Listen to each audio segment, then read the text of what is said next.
Fala minhas amigas, fala meus amigos, tudo jóia? Eu sou Saulo Novaes, um curioso, e sejam todas bem-vindas, sejam todos bem-vindos ao meu, ao seu, ao nosso Papo no Auge, podcast focado na troca de ideias, sem censura, sem preconceito, gerando para você conteúdo muito inteligente. E como é que a gente faz isso? Trazendo um especialista por episódio. Reforço para vocês que o Papo no Auge também está no YouTube. Se inscrevam no nosso canal e curtam nossos vídeos.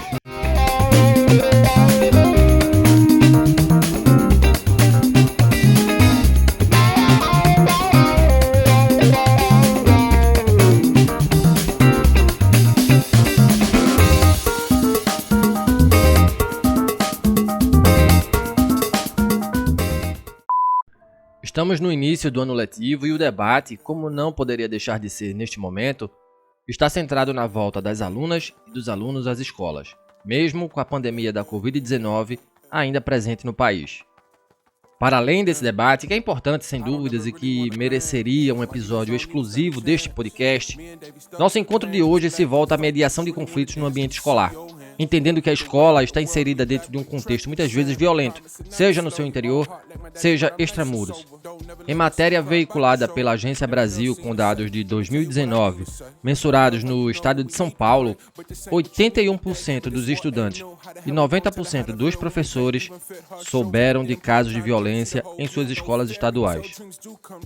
Essas ocorrências nas escolas envolveram bullying, agressão verbal, agressão física e vandalismo.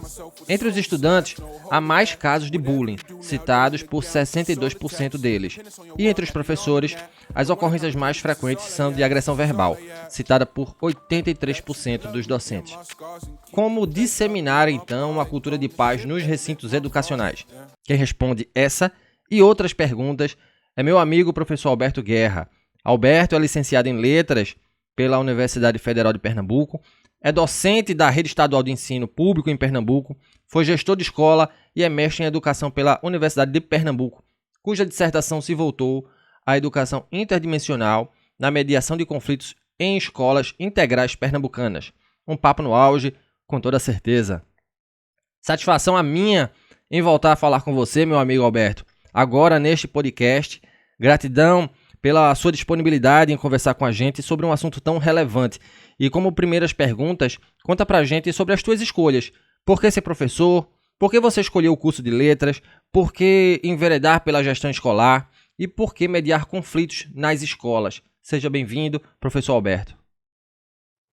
Olá, Saulo. Muito obrigado pela oportunidade de participar do seu podcast, do Papo no Auge, e eu espero que eu possa hoje contribuir bastante com a pauta. Bem, por que ser professor? Eu acredito que pelo prazer em contribuir com o aprendizado dos estudantes e ver como eles se emancipam a cada vez que tem a próxima aula e o novo conhecimento e aquela coisa que se renova. Eu acho que isso é importantíssimo. E por que escolheu letras? Na verdade, as letras foram que me escolheram, não é? No início eu não esperava que eu fosse estudar nesse curso, eu tinha a intenção de fazer jornalismo, mas como eu já tinha aulas desde 16 anos de idade, desde o segundo ano, quando eu estudava em inglês, eu já era professor de reforço no cursinho de inglês. Isso aí acabou me conduzindo para a área do ensino. E, claro, por gosto de estudar línguas estrangeiras, não é? Sobre a questão da gestão escolar, foi uma experiência muito boa. Eu posso considerar como uma experiência excelente que eu tive, onde eu pude conhecer e contribuir com a parte da administração escolar, contribuir também entendendo as necessidades da comunidade escolar, né? E a forma como nós nos organizamos para alcançar os objetivos. Então, a forma como é feita a gestão escolar atualmente deixa muito você motivado e instigado a alcançar objetivos e ajudar o interesse comum. Então, a experiência em gestão escolar foi muito boa. E por que mediar conflitos? Olha, Se media conflitos para que não se precise combater a violência, tá? E quando você fala o combater a violência, isso já é até um chavão, né? Uma palavra que está na mídia, em todo lugar. Você sempre ouve falar em combater a violência. Mas, na verdade, eu advogo a necessidade de você evitar que essa violência se instale na escola e trabalhe na prevenção a ela. E, então, a mediação de conflitos ela vai partir desse princípio, né? Ela evita que a violência se instale de fato. Muito bom, Alberto. Antes de falarmos sobre mediação de conflitos propriamente, como é que a gente pode conceituar um conflito, professor Alberto? Bem, se formos fazer uma etimologia da palavra conflito, nós vamos para o latim e vemos que ele vem do verbo confligere, né, onde nós temos o prefixo com, que é a reunião, e fligere, que é o golpe ou choque. Ou seja, a confluência de choques, de antagonismos. Então, o conflito tem origem nos antagonismos, né, nas divergências, naquela diferença de opiniões que acontece entre as pessoas, né? Naturalmente, ele pode ocorrer no indivíduo, né, uma questão pessoal, quando nós temos aquele conflito interno entre escolher uma roupa ou outra, decidir se vai ou se fica, se vai à praia ou se fica em casa, isso são conflitos. Então, ele vem desde da sua própria pessoa, né? Você mesmo entra em conflito por algum momento, e também você pode entrar em conflito com outra pessoa por algo que você pensa diferente dela. Bem, o que é importante saber é que o conflito ele é natural, tá? O conflito não é uma coisa que nós devemos evitar que aconteça de uma forma assim, que não se espere que ele aconteça. Ele deve ser esperado, porque ele sempre vai acontecer. O que nós devemos fazer é entendê-lo como algo que é esperado, né? E que ele só precisa ser dirimido, ou seja, ele só precisa ser mediado. Então, nós identificamos um conflito que surge e devemos providenciar, tomar uma providência para que eles venham a ser encerrado ou se chegue a um bom termo em relação a ele. Então essa é uma definição para o que vem a ser conflito. E por que, Alberto, muitos jovens adolescentes medem forças no espaço escolar? Quais são as causas dos conflitos? Ora, a própria dinâmica dos conflitos entre os jovens, ela reflete a fase da vida em que eles estão passando, né? Que eles vivenciam.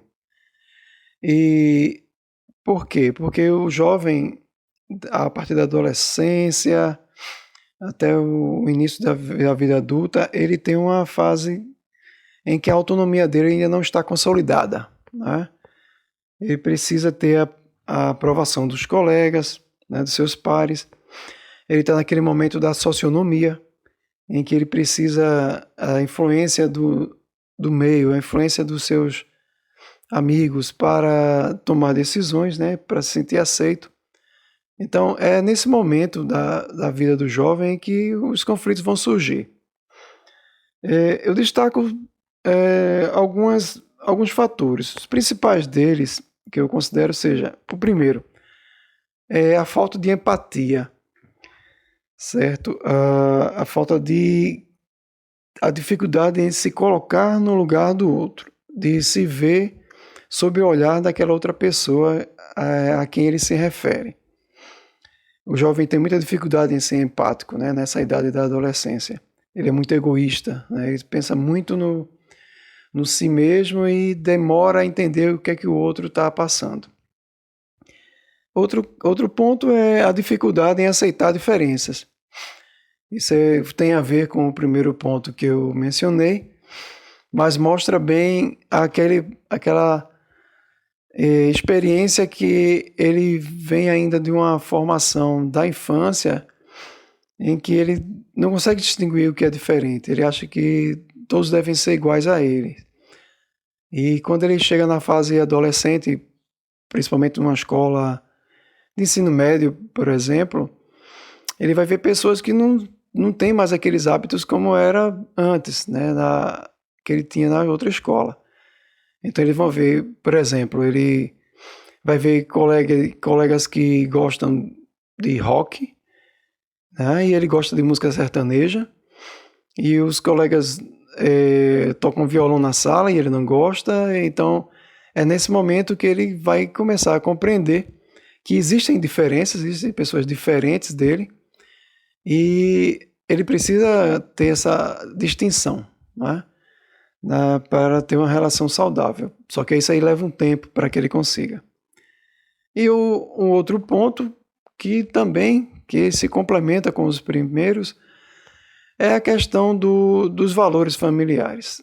Tá? Eu não me refiro nem à falta de valores, né, que geralmente se fala que é a falta de valores. Eles trazem valores, só que os valores nem sempre comungam com o que se espera que seja uma boa convivência social. Então, às vezes, eles trazem de casa preconceitos, eles trazem de casa intolerância, eles trazem da sua família uma visão muito monocromática do que seria as relações interpessoais, e aí acaba gerando um choque, né, nas relações quando ele vai ter com seus colegas. Então, essa dinâmica das relações entre os jovens na escola, ela tem toda essa problemática, e que é importante que os educadores consigam ter essa percepção. Em cima disso que você falou, o que é a mediação de conflitos, Alberto?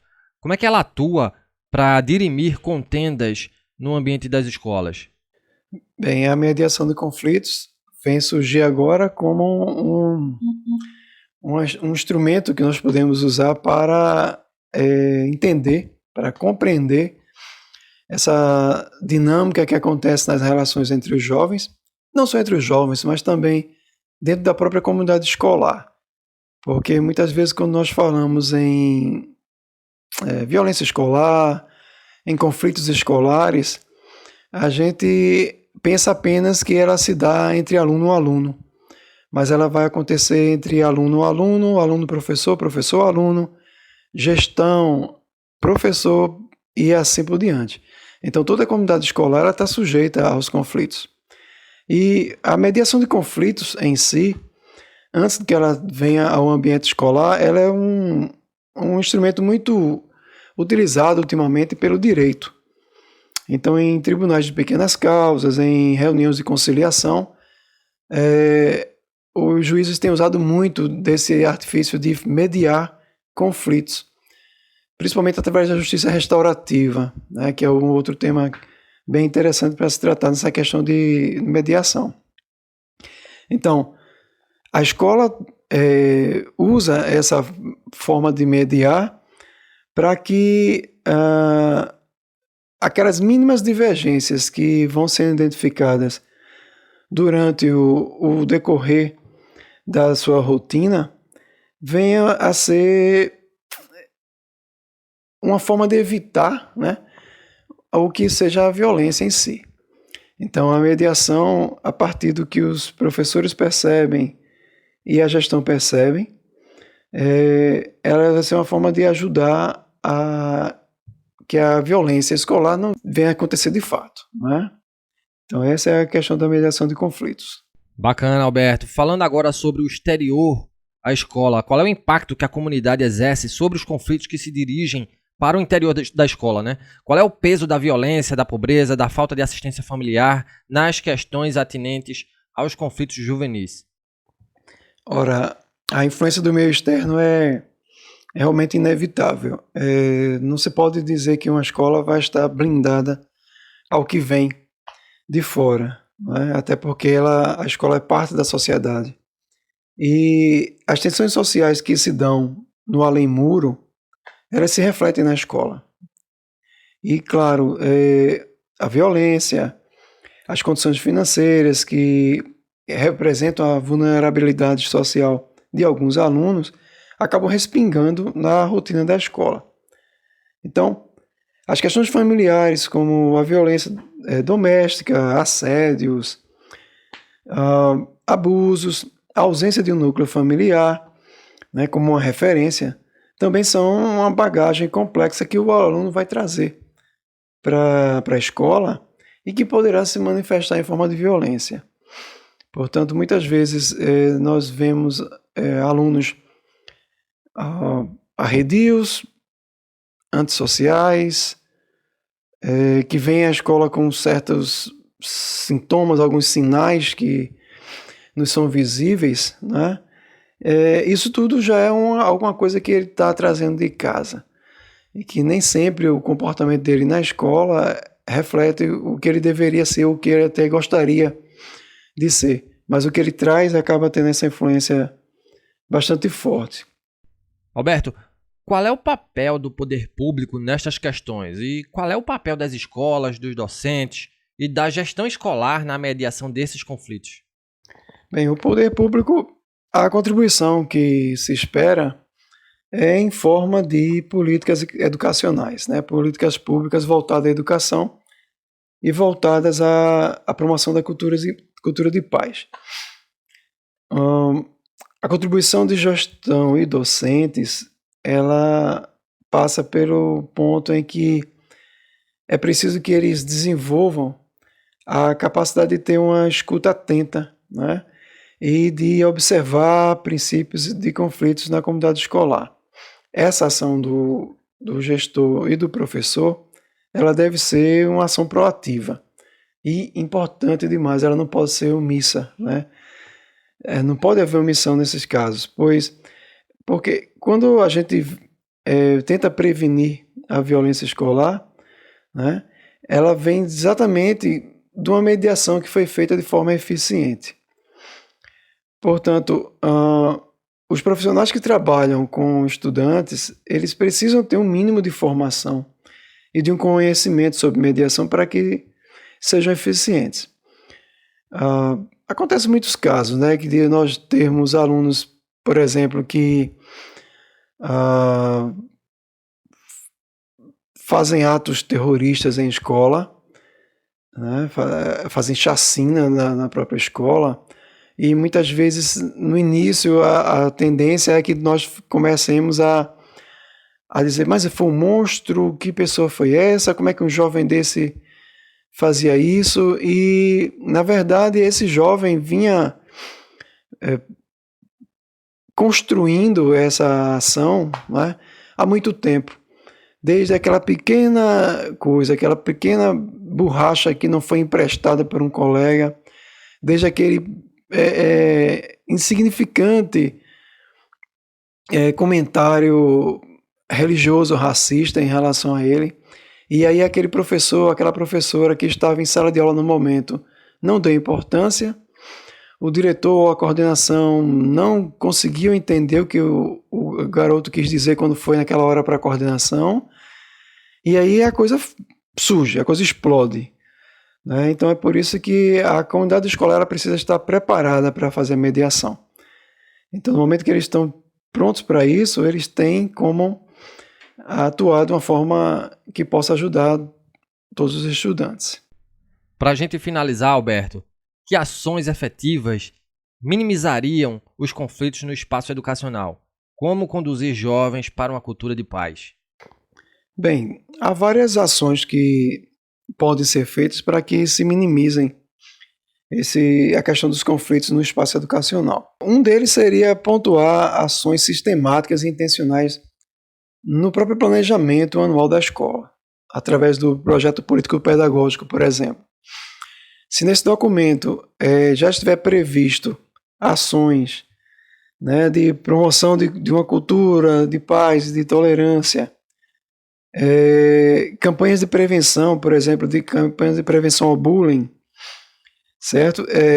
Isso vai criar dentro da escola, dentro da rotina da escola, de planejamento de ações, a própria cultura do mediar, do evitar que a violência seja corriqueira, né? E que possa ter uma contribuição melhor com o dia a dia dos estudantes, certo? Outro ponto que a gestão pode contribuir, que é uma contribuição importante e que poucos gestores têm essa visão, é investir em estratégias de comunicação. O que é que eu quero dizer com isso? É estratégia de comunicação confiável, para evitar os ruídos, né, que se fala tecnicamente, mas que no popular se chama de fofocas. Então, há muito disse-me-disse em escolas, que geram muita discórdia, contenda, intrigas, né? E isso é violência escolar, né? Isso é uma violência. Então, no momento que a gestão escolar procura manter um canal de comunicação em que se pode confiar no que se fala, certamente, grande parte dos conflitos acaba sendo evitado, né? E as formas de violência também, bem diminuídas. Além disso, também eu gostaria de pontuar o seguinte: é necessário que professores de gestão cultivem o hábito de ouvir, tá? Mas não é só o simples ouvir, mas é a escuta atenta. Porque muitas vezes o aluno dá sinais de que precisa de ajuda, mas nós não paramos para ouvi-lo. Então, o saber ouvir é muito mais importante do que falar. No momento que um diretor está ouvindo um aluno falar, né, por que fez tal coisa, por que se comportou de tal maneira, é importante que ele ou ela pare, ouça bem, tente entender. Tenha empatia também para compreender o que é que está se passando, né?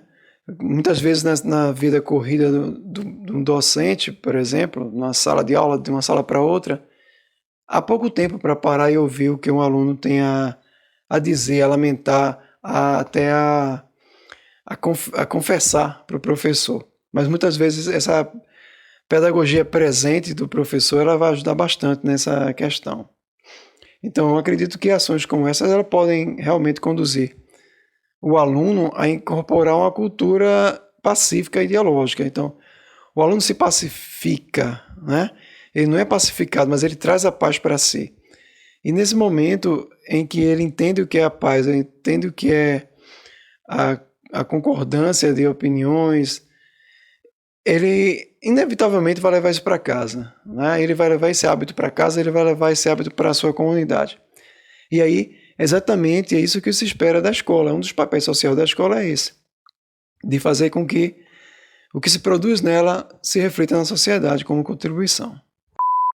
E chegamos ao fim deste episódio do Papo no Auge. Hoje conversamos com o professor Alberto Guerra, mestre em Educação pela Universidade de Pernambuco, que falou sobre a mediação de conflitos no espaço escolar.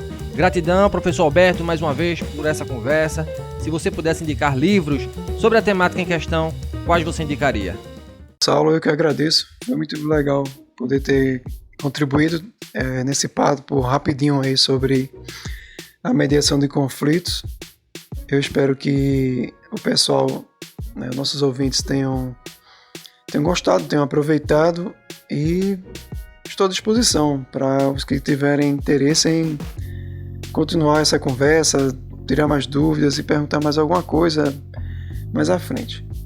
Bom, eu deixo 2 sugestões de leitura de livros que fizeram parte da bibliografia da minha dissertação do mestrado. Um deles é o livro do Jesus Hares, que é Educação para a Paz, Sua Teoria e Sua Prática. Tá? É da editora Artimed e é um livro muito bom que trata exatamente essa questão da construção da educação para a paz com a mediação de conflitos. E outro livro é do Álvaro Crispino, que é A Mediação do Conflito Escolar, da editora Biruta. Esse Álvaro Crispino foi assim, o autor principal onde eu me baseei na minha bibliografia para desenvolver a leitura sobre a mediação de conflitos. Esse livro dele traz na essência do que acabamos de debater aqui. Um livro muito interessante. Eu acredito que seja uma leitura muito boa tanto para professores, mas também para quem não é da área do magistério. Tem uma leitura muito tranquila, sem muita Complicação e Bem Direto ao Assunto. São 2 livros muito bons e eu indico aí para o pessoal, tá bom? Então valeu, muito obrigado e até a próxima oportunidade. E lembra vocês que nos escutam, estamos nas plataformas agregadoras de podcast, no Spotify, no Google Podcast, na Apple Podcasts, na plataforma da Anchor e também no YouTube. Nos sigam, curtam, compartilhem nossos áudios, se inscrevam em nosso canal, afinal, conhecimento precisa ser propagado. Um grande abraço a todas e todos e até o próximo episódio.